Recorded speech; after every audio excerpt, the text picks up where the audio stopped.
Alright guys, I wanted to get a quick video in before I put this door panel on because I forgot to do the driver's side. So these are the Sundown Audio V2 coaxials.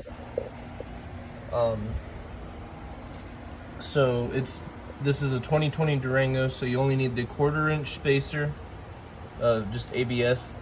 I use the, let's see what they're called, you get on Amazon for, gives you two speakers. There's the part number for it from Stinger.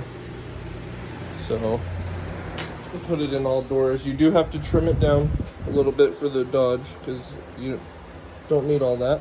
I went with about 1 inch all the way around. It's just a little, not necessary, but it helps a little bit. So I just wanted to take a video of that because I went with the V2 coaxial 6x9s in the front as well too. And then the V3 components, which I still have, will be on their separate amp because these things need a monster amp to be pushed. I'm going to be doing kick pods for those, but the tweeter is still in the pillar right there. And then in the back C pillar, I went with the Sundown Audio 2.75, the 3/4 inch speakers. I had the tweeters back there from the V3 components, but I could literally hear the distance between each speaker, which I know you're not supposed to set it up but like that, but that is how I did it because at the time I wanted to amplify every location. So didn't like it, so I'm going with coaxials, and I've already heard the front two 6x9s and the one 6.5, and these coaxials are amazing. I don't think I've heard anything better in a long time. Not much compares. The mid bass on these is phenomenal.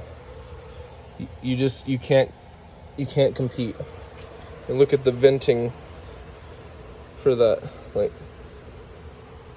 yeah, if you run these, get an 800 watt 4-channel because you want to overpower these just a little bit, and obviously, tune it correctly and everything. But if you underpower these and try to get their full potential, you're gonna have issues with the tweeter cutting out on the crossover, which is extremely annoying because you know that the speaker can get louder, but as soon as it sees 1% distortion or it starts getting too hot, it gets protected.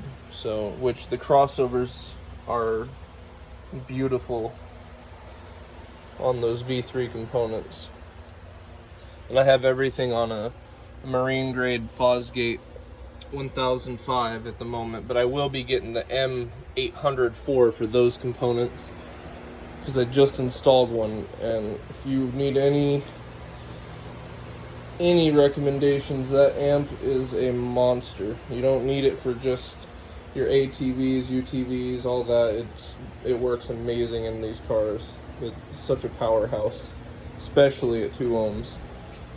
So yeah, I just needed more mids and highs. I just was unsatisfied. These 3/8 on 750 watts are more than enough. It's literally a 1.3 cubic foot enclosure. The arrow port coming out the side over here, and it's tuned at 32 hertz, and this thing just beats. It sounds really, really good, especially with the mid bass from these 6.5s. And the 6x9s, my god, those things get low, let me tell you. Amazing speakers, amazing. 125 watts RMS, 80 watts RMS. So like I said, just tune it down in the back a little bit. You will still get the same amount of output and quality. Not as low a bass, it's 65 hertz, but still, that mid bass in the back as a filler sounds amazing. 55 hertz on those, amazing speakers. By far worth the money. You will not buy another component in that price range that compares. So definitely recommend the Sundowns. Keep you guys updated on this build.